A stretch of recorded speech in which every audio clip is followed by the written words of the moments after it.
सहर्ष स्वागत आहे. जय जिजाऊ जय शिवराय. आता आपण बघतच आहोत की किल्ला हे एक पर्यटक स्थळ झाले.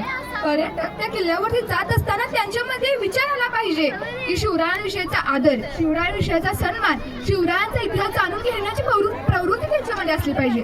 परंतु आताची मुले काय करत आहेत? किल्ल्यावर जातात, किल्ल्याची माहिती घेतात, परंतु किल्ल्यावर गेल्यानंतर त्या भिंतीवर प्रेमाच्या खातर किंवा आपले नाव गाजण्यासाठी, आपले नाव उज्ज्वल होण्यासाठी गडावर गडदक्षिणाने आपले नाव लिहितात.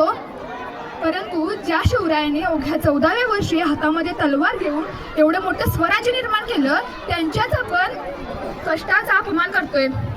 किल्ल्यावरती भोजन करत असताना किंवा भोजन झाल्यानंतर पत्रोळ्या व प्लास्टिकच्या बॉटल आपण तिथेच टाकून येतो. त्यामुळे ज्या गडाने शिवरायांना हसताना पाहिलं, शिवरायांना रडताना पाहिलं, शिवरायांचं खेळताना पाहिलं, त्या गडाचा आपण प्रत्यक्षपणे अपमान करत आहोत. त्यामुळेच आज शिवजयंती असल्यामुळे आपण सर्वजण मिळून हा संकल्प करूया, मी जेव्हा जेव्हा गडावर जाईन तेव्हा गडाचं संरक्षण करीन, गडाचं संवर्धन करीन, शिवरायांविषयीचा इतिहास जाणून घेण्याची प्रवृत्ती मनामध्ये बाळगेल.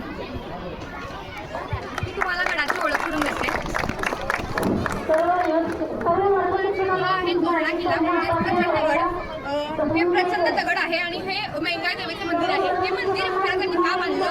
तर जेव्हा महाराज लढाई करायला जात होते तेव्हा त्यांनी हे मंदिर बांधलं, कारण ह्या देवीचं दर्शन घेतल्याने गड सुरक्षित राहत होता असं त्यांचं म्हणणं होतं. आणि तिथे तोरणादाई देवीचं मंदिर आहे, ते देवीची म्हणजे पेढे या गावाची ग्रामदेवी आहे.